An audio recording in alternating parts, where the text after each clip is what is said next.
Well, the World Bank could have a president who isn't an American after a Nigerian and Colombian joined the race for the post. The current head, Robert Zoellick, is standing down after just one term. A US citizen has held the position since the institution was founded in 1944. But as John Terrett reports, there is a growing push for change. The World Bank was created here at Bretton Woods, New Hampshire, in the shadow of Mount Washington in the late 1940s. Its mission to be an international bank of reconstruction for Europe after World War II. Now, more than 60 years down the road, and the competition's heating up to find a new head of an organisation many say lacks relevance in today's world. We indeed have a real contest, open competition for who will be the next president of the World Bank. It's long overdue and it's very exciting. For the first time in as long as anyone can remember, developing nations are seriously challenging the old unwritten rule that an American always runs the World Bank.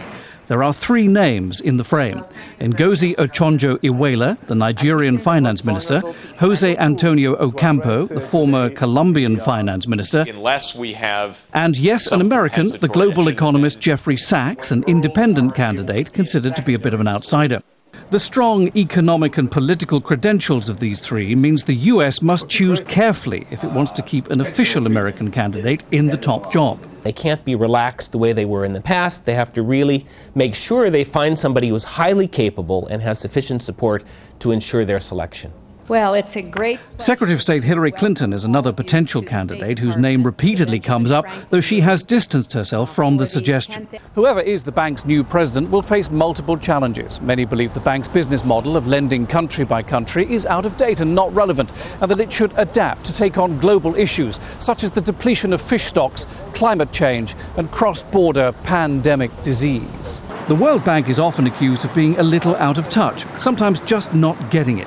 Critics point to its decision to lend South Africa $3.75 billion to build one of the world's largest coal-fired power plants that will pump 25 million tons of carbon into the atmosphere every year.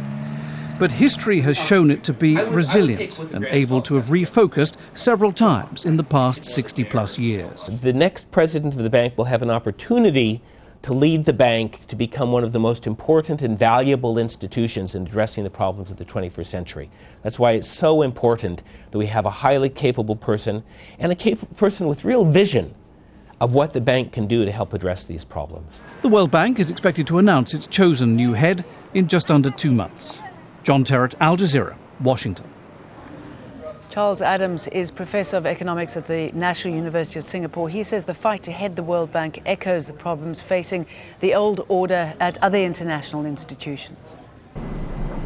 Well, I think actually in the last 10, 15 years, there's been an increased recognition by many countries, not just emerging markets, developing countries, but some of the major countries as well, that the system needed to change.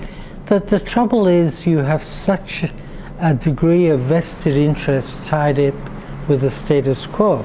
The Americans want to retain the control over the World Bank, the Europeans in the case of the IMF. It's very hard to move away from those vested interests.